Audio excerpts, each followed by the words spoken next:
fulfillment of infinite destiny. But its destiny is not the destiny of the psychic monad, which may be regarded as the governor of that body. Consequently, the body is composed always of self-sufficient units that are not truly dependent upon each other, but which are held in a relationship by a superior psychic monad, which we call the soul. The soul, by so uniting these monads, attains a new unity for itself. But in so doing, it does not injure or in any way detract from the totality of the parts which are used to make up its structure. If, therefore, this structure should cease or die, then these various monadal lives or atomic lives are simply released again into their own natural existence. Now comes a good question. Supposing a monad or atom is incorporated into the big toe of some human being. That human being dies. The disintegration that follows means the liberation of this atom or monad, which then returns to another state and awaits reincorporation into some other structure. Does the atom know that it has ever been in anybody's toe? This is a very vital question. If you're an atom, this suddenly takes on grave importance. It might be the same way as asking, assume that man is an atom or a compound monad, and that man himself is in some way involved in the structure of a being so immense that man cannot comprehend the nature of that being. That perhaps man is also an atom in the toe of some infinite cosmic form. Man, because no being is capable of comprehending that which is essentially its superior, man, therefore, has no way of knowing the nature of that which is superior to himself. He only has a way of knowing his own kind and that which is inferior to himself and over which he has gained the victory of comprehension. Therefore, man can know other men. He can also gradually master the mysteries of lower forms of life around him. But he is not able to ascend to a quality state superior to himself. Therefore, he can explore the universe only on a level or on a plane. He can go as far as matter will take him. But if he loses contact with the kind of matter with which he is familiar, he loses orientation and consciousness. So the great doubt remains as to where man fits into this vast monadal structure. But for practical purposes, it is next assumed, perhaps borrowing a little from the Muslim again, that these various atoms or monads, by laws innate within themselves, are drawn together to form various arrangements and designs, and that in this process they become ensouled by superior monadic principles, and that in this sense also we see how a certain number of atoms uniting together to form molecules thereby come under the psychic unity of a molecule. This psychic unity exists only so long as the atoms remain in this relationship, and with their separation, the molecule itself ceases. This brought not only Leibniz, but also the great French philosopher René Descartes and the Baconian theory into a new focus, because something has gradually been added to the picture. And the next problem that confronted these intellectuals was to solve certain inevitable doubts that all of this thinking generated. One of these doubts lay in a certain phenomena which was observed, and that was a phenomena which we may call contraction and expansion. Or we may also perhaps refer to it in another way, as evaporation or condensation. In other words, in the actual experimenting in the laboratory and in the compounding of chemical substances, it had been observed that certain changes take place, and the methods by which these changes can be estimated were not adequate. So there's something had to be done about it. This type of situation then caused a well-known simile which has extended down through the centuries, namely that your atoms can be likened to a group of persons. In other words, you have 100 atoms gathering in the public park for a picnic. These atoms have now gathered around the luncheon table, and we might say are in a state of congestion, later perhaps indigestion, but now only congestion. This group of 100 has gradually come together as tightly as it could, forming an ever smaller group. As soon as lunch is over, an expansive process goes into action. These people begin to separate and to perhaps take on various activities. They decide they'll play games, or they will take walks along the countryside, and your unit enlarges, becoming less dense as it enlarges. Somewhere along the line also, 2 or 3 families composing this unit decide to go home. So they walk right out of the compound entirely, and we even now use the same slang phrase that was used 300 years ago for the atom. We say these people evaporate. They disappear. Now, after they had been gone for a while, 2 or 3 other families that were late in getting an invitation to the picnic, or got lost trying to find it, move in, producing what we may call the opposite of evaporation, and that is precipitation. Someone new comes into the compound, and this compound is in a constant state, therefore, of motion. Now, we know in the study of the problem that this motion exists, that in motion and in nature, these expansive and contractive processes do go on. And the medieval and early modern atomists decided that it was easier to assume that these atoms could separate and come together than it was to assume that some kind of a glutinous mass, which had no separate unit parts, could expand and contract. This meant that the selection for the expansion and contraction theory was the atom rather than the continuum, because the continuum represented a substance which would have to expand and contract within the continually interfering boundaries of itself, whereas the atom could expand and contract in a vacuum or in space, or in any substance less gross or less precipitated than itself. This then caused also a very pleasant and interesting by-thought to come in, and that was that the expansion and contraction of these atoms, like the story of the picnickers, also implied another element present, namely air.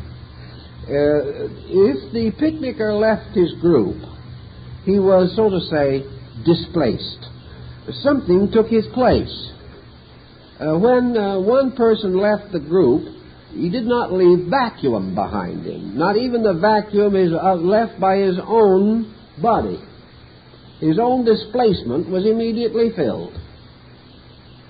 The next thing that was regarded as interesting and vital was that there was no proof that although these atoms got nearer and nearer together, or became more and more separated, there was no actual factual proof that they ever actually touched. Now, the ancients thought that they did. The ancients thought that they hooked into each other in some cases, or that by certain kinds of gravitational pull they were drawn together, or that by a peculiar qualitative likeness they had a psychic attraction for each other and moved together. But then came the later question, is this necessary? Are we dealing with any substance sufficiently dense that we can demonstrate beyond doubt that there is no space between its atoms? And the 17th century philosopher-scientists, still working entirely by their own inductive procedures, came to the conclusion that although substances appeared to be solid, that there was no proof that every substance was not largely space, just as the human body is largely water, and that the atoms, so-called, making solid substances, really are only relatively nearer or further from each other. That if they are relatively a little nearer, the invisible becomes visible. If they are relatively a little further apart, the visible becomes invisible.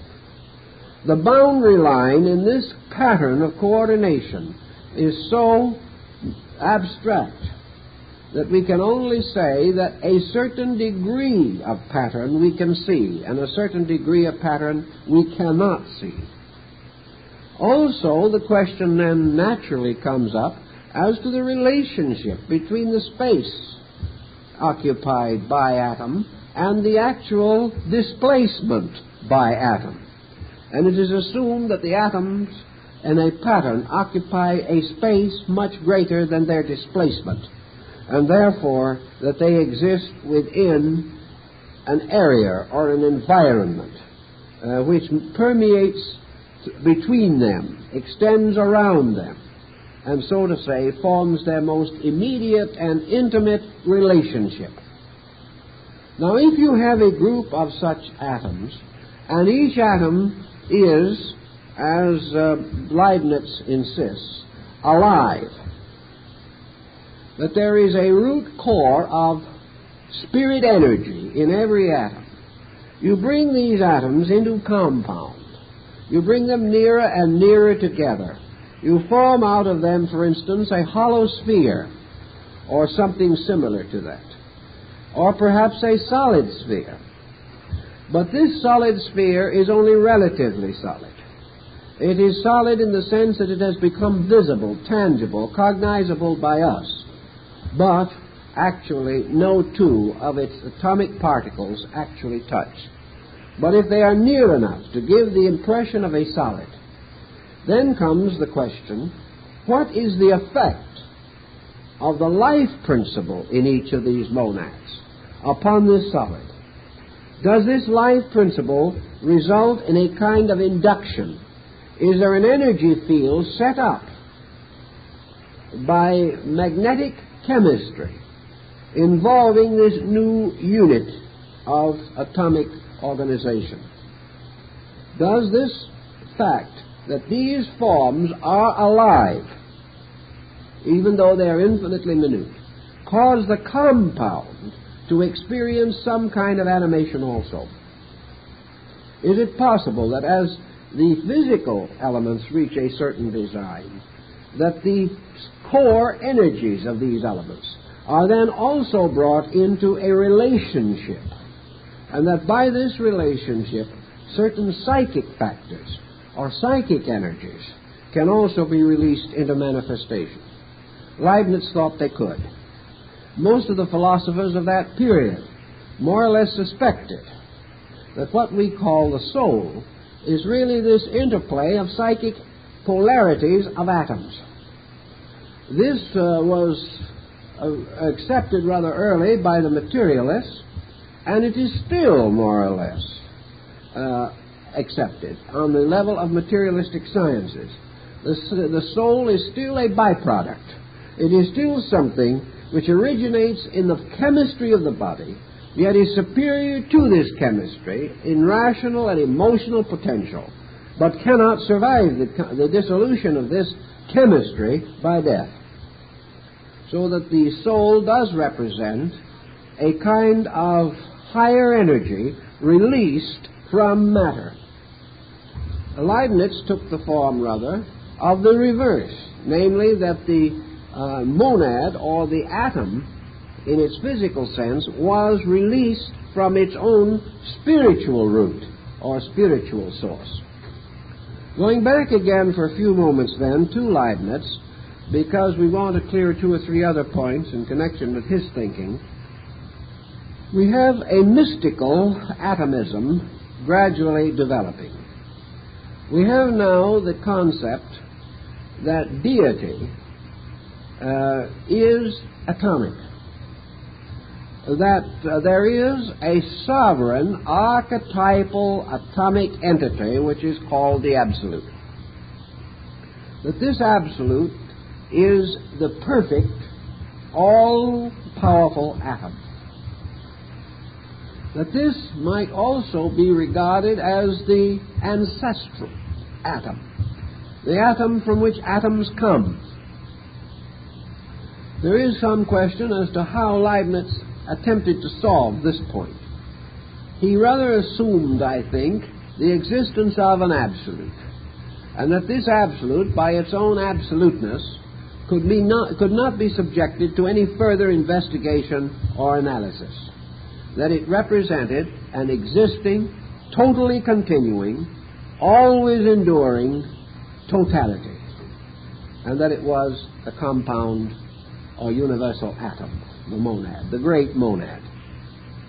That this monad was essentially a spiritual being, or a spiritual thing, but that in its totality it was inwardly spiritual, outwardly physical, and between these polarities, psychical.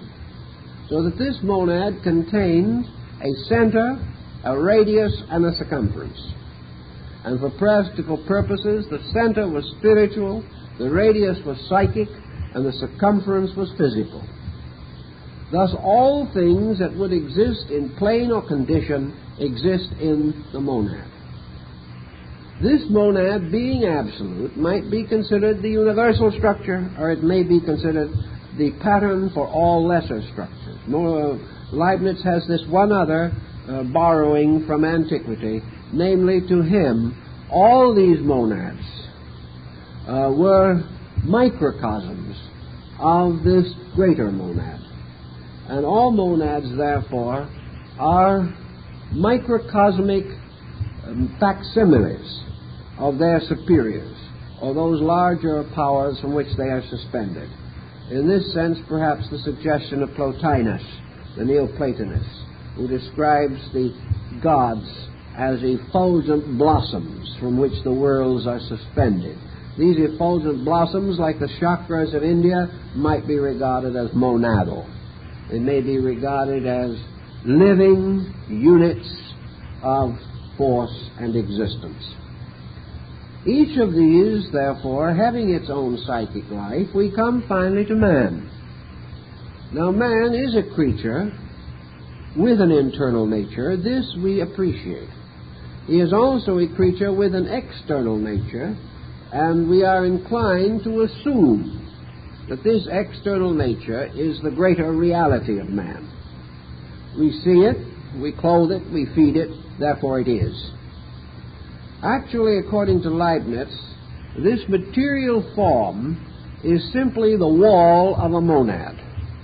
The body is a kind of wall, dividing the monad from space. And each monad exists as a self in space. Now, it has no bearing upon whether there are 50,000 of these monads assembled at the Colosseum to watch a very strenuous baseball game or something of that kind. This has no bearing upon it. For each being, existence consists of self and space. That's all there really is. The rest of the relationship of existence is an emotionalization of these facts. the individual can create within himself explanations of relationships. But these relationships have no existence except in the explanations that he gives them. Thus a man may say, by way of association, referring to a neighboring monad, "This is my friend." The other monad may agree with him on this particular point and say, "Well, I think that's pretty nice. I'll also be your friend." Now we have two friendly monads. These two friendly monads seemingly have come to some way by which the space interval between them has been reduced. But actually, although it may be reduced, it can never be eliminated. And according to Leibniz, these two monads that have physically shaken hands and are going to be pals from now on actually can never meet. It is utterly impossible.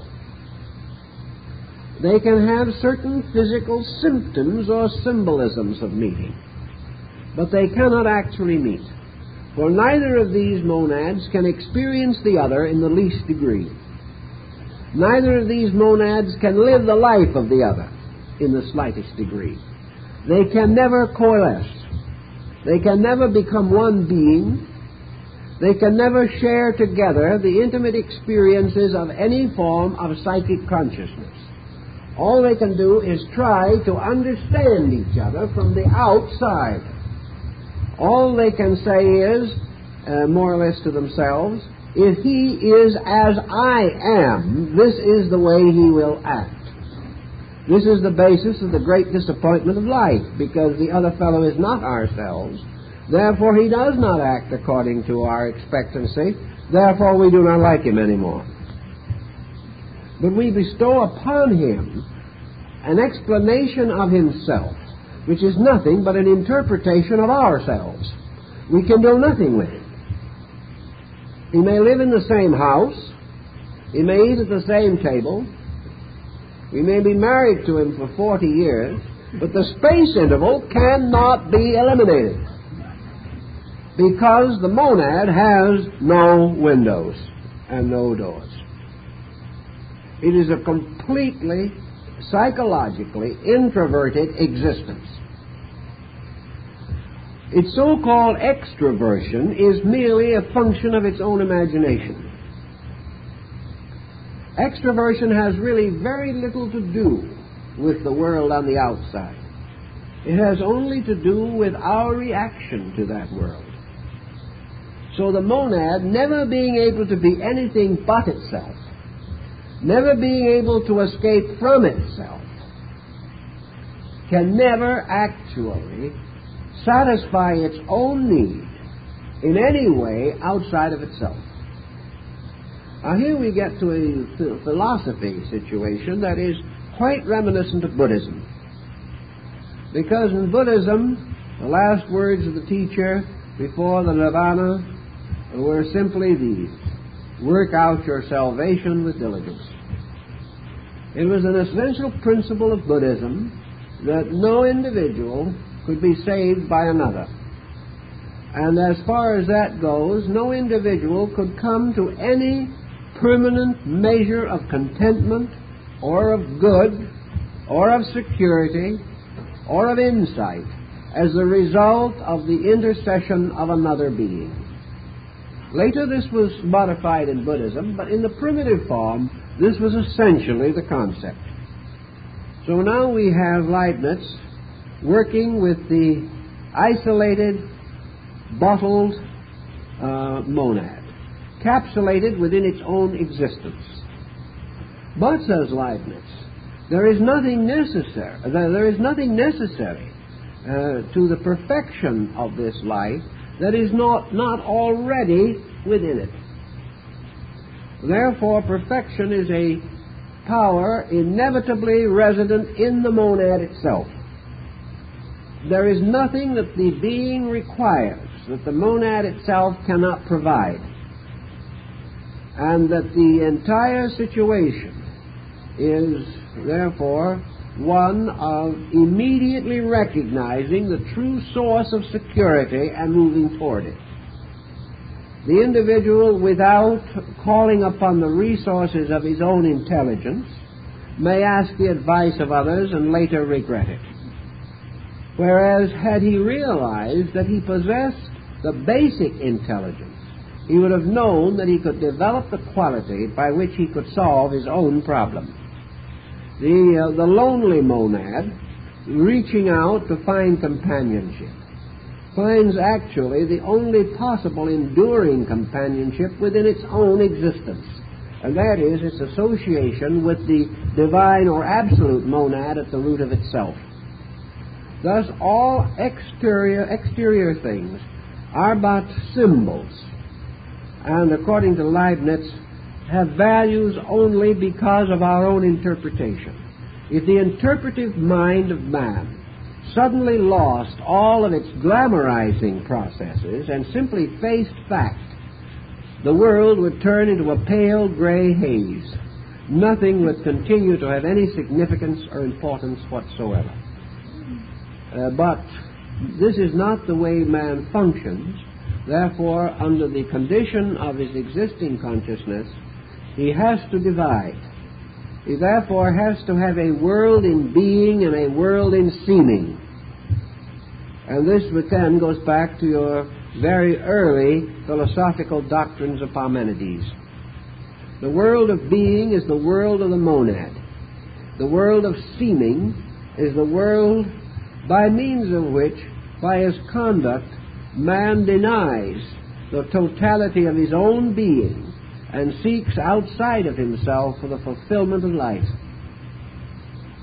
Thus you can understand how the concept of the atom or the concept of the monad began to affect the philosophical thinking of man, how it began to affect his belief in immortality, how it affected his moral and ethical life. And we can go back to Leibniz, because Leibniz now also has for our consideration the moral atom. Actually, good is one of the natural attributes of the atom. The atom is by nature good, by nature dedicated to the fulfillment of the divine pattern which is locked within itself. The monad unfolds as the human body unfolds. As the original covering of the primordial cell expands through cell fission in the human body, it finally becomes the epidermis. And the skin with which we observe the body to be covered is nothing more or less than the gradual enlarging, increasing, and expanding of the original wall of the first cell from which this being was created. So that the monad, though it may expand, the walls of it never break. Division takes place within it, as Pythagoras says, but itself it is not divided. So the monad is always a symbol of unity, which is not broken up or lost by the multiplication of parts, leading in their turn to the increase of size, body, or volume. This suggests a good many different points, but we're getting now gradually to one that has to have the greatest primary interest to us because of the situations that have developed. We began way back with the Greeks by thinking only of monad and vacuum, or atom and vacuum. We gradually came down through various levels of thinking in which the atom is merely a speck of this or a speck of that, or is the unit stone from which compounds are fashioned, regarded as stone, as sand, as matter, as substance, as material. And it came to be assumed that all physical things were composed of physical substances. But now Leibniz gives us the next interesting clue. And while he did not possess the formulas, he did possess a measure of the insight, which was to affect the study of atomism in more recent times. He suddenly recognized that the atom was essentially not matter, that the atom was life, that the unit was not a material or a substance but an energy. Now this was the beginning, really, of something that was to take form later. That actually this monad to which he referred so frequently was a spiritual being embodied, even though this being was very tiny and the body was infinitesimal. We can't even see it. Still, this unit monad was primarily life. And in this life, it was primarily linked to absolute life. Now, this requires only one more step to continue this process of chain reaction. In the Leibniz theory, following in this case certain of the earlier Greeks, each degree or level of monad was suspended from a superior by which it was also ensouled. And the life of a superior flowed into the inferior. But because the life of the superior was X, and the life of the inferior was less than X, the larger or superior monad had to create a number of lesser monads, the total of this lesser group being able to accept and be ensouled by the X. In other words, if the lesser monad was only 1/10 the power of the greater, then it would be necessary to have 10 of these lesser ones to diffuse the power of the greater one through them. But the power so diffused by emanation, and we can go to the Gnostics for this theory, the power so diffused was not lost to the older or higher monad. So this monad simply experienced a division but was not divided, and its energy was diffused through 10 interior divisions of itself. In turn, these 10, each would require a certain number, perhaps another 10, on the next lower level, or the next level of reduction in volume and energy, and so on down. But through all of these different size groups, all these different emanation groups, from the lowest to the highest, went one thread, as is described in the Gita, the single thread binding together all the beads of the rosary. This means that if you touch energy anywhere, you touch at the same time energy everywhere. Because anywhere is merely a hypothetical monadal unit in everywhere. And everywhere is an infinite number of anywheres, each of these separate parts being and vitalized by one common energy. Leibniz, by transforming the atom from a particle of matter to a point of energy in space, prepared the way for the more complicated thinking of modern times. He prepared the way for the concept of chain reaction. He prepared the way for the realization of the universalization of the sick atom, or the universalization of the injury to the atom. He prepared the way for a very elaborate theory and philosophy of the interdependence of life. For he pointed out in this simple manner that anything is a door to everything, and that all this process moves inward, not outward. That therefore, to touch the energy core of any living thing is actually to touch the energy core of the Absolute itself. The Absolute is not one place and the finite in another place. Actually, the finite is merely the extension of the Absolute. And that any point anywhere in space is equally near to the absolute center of energy. Because this energy is no longer in terms of place. It is truly in terms of being. It is azonic. Its center is everywhere. Its circumference is nowhere. If, therefore, we dabble with the atom or the monad, we are therefore dabbling with universal energy, of which the monad is the symbolic unit.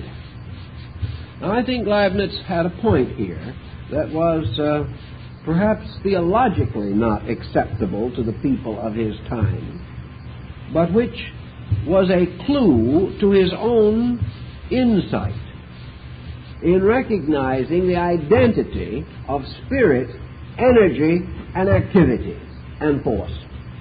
That these are names for the conditions of one thing.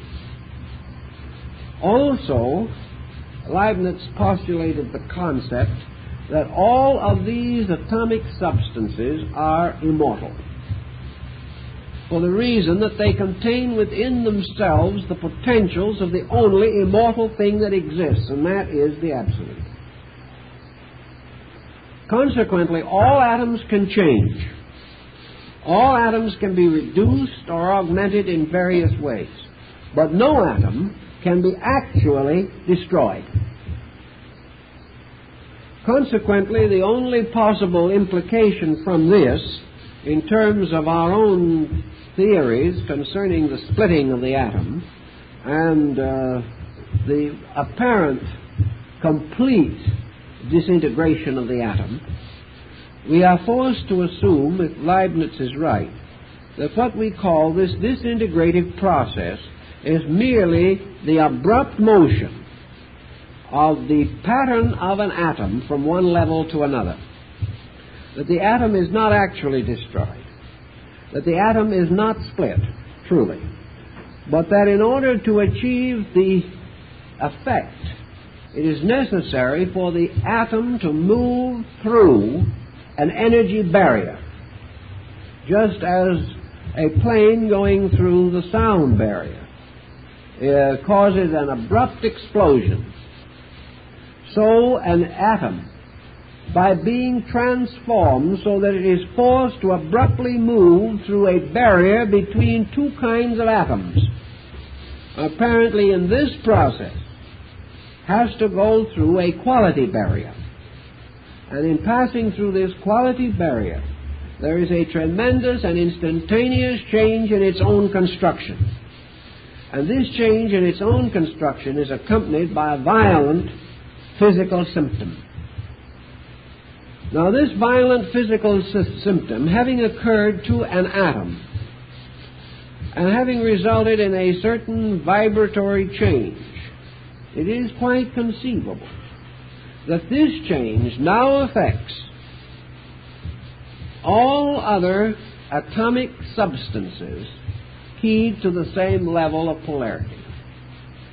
Therefore, that in a mysterious way, all of the atoms of a certain kind are moved, agitated, or disturbed because they have one core. And if, for example, you take a reservoir from which a city secures its water, if you infect this reservoir, all of the people become sick. If you disturb the atomic balance or the monadal balance of a certain kind of atom or monad, then this disturbance is carried immediately by chain reaction through a vast area of this particular or peculiar type of monadal structure. Now, there's more than one type of monad, But according to Leibniz, after the effect of the disturbance is exhausted on its own level, the disturbance may continue upon other levels and continue onward until the disturbance is finally absorbed in the absolute monad, because the absolute monad must also possess within itself both calmness and disturbance. And no change can occur in the monad unless this change is archetypally present in the absolute atom. But now Leibniz is giving us a concept which could very easily lead into the realization that the atom is the key to infinite energy resource. But that this key is an extremely dangerous one, and a very subtle one, and a difficult one to control and direct. The question as to what actually occurs in the so-called fission of the atom is still not too well understood. A certain process seems to produce this phenomenon, but the entire reason is still obscure and is in a highly hypothetical state, subject to further revision. But the fact does remain that we know that something happens. We know that one of the most terrible combustions that we can conceive of occurs when this atom is bombarded, that it results in a tremendous change in structure. This proves also that every atom has an incredible energy potential. Now, this energy potential locked in the atom, according to Leibniz, is actually, in a sense, the future assurance of this atom. This energy is not supposed to be exploded any more than a great forest of trees is supposed to be burned by vandalism. If these things happen, the results and consequences must be coped with. But the purpose of this enormous energy that is locked within the atom is that this energy shall gradually move into manifestation through the ultimate development of the atomic resource of this atom. If we are, for instance, to assume that every atom is a potential sun, and as Leibniz pointed out, there is no end to the growth of this atomic body or being, the little atoms that we know today, so small that we cannot see them, may unfold into solar systems, may unfold into cosmic chains or galaxies, may finally unfold beyond anything that we can conceive. Why can they do this? And how do they do it? Simply because infinite resource is locked in each one of them. If, therefore, this explosion which we see, and which can certainly mean only a small part of the actual energy of that atom, that this explosion might explode into growth if it was normally handled. Just as this great exploding cloud might for a moment appear to be a great tree, so this tree would represent the explosion of the acorn. The acorn gradually, quietly, and peaceably explodes into a great tree. This tree may in turn explode into a forest of trees. But each of those little acorns contains part of that energy. This energy goes on infinitely and indefinitely because this energy partakes of the unit of the absolute. There is no limit to it. But if it unfolds naturally in the course of 1 billion years, this energy may unfold into a magnificent structure. Or this atom may rest for 1 billion years before it does anything. But it is still potentially capable, under certain conditions and provocations, of beginning this incredible unfoldment in which it bursts forth into a universe. The only reason it can do this is because of the energy in it. Consequently, every atom, being the seed of a universal life process, has almost inexhaustible energy resources. Certainly we have only released a very small fragment of such energy resource. But now, instead of a particle that was just a little bit of sand in the hands of a fashioner of things, we have the gradual dawning of the modern concept that the atom is actually a tremendous, vibrant polarity of infinite potential life, and that therefore matter, men, stars, and the universe are all forms of life rather than forms of matter, and that what we call matter is only our name for a kind of life, the activity of which is not sufficient for us to recognize it as life, that there is no such thing as matter, that all matter finally disappears in the monadal unit, and that this unit is primarily cosmic life, therefore susceptible of releasing cosmic life in various ways, constructively or destructively, under the various provocations by which this energy is moved. So we now get down pretty well to the point where we can start to think about a modern philosophy of atomism. And I guess our time is up, so we thank you very much.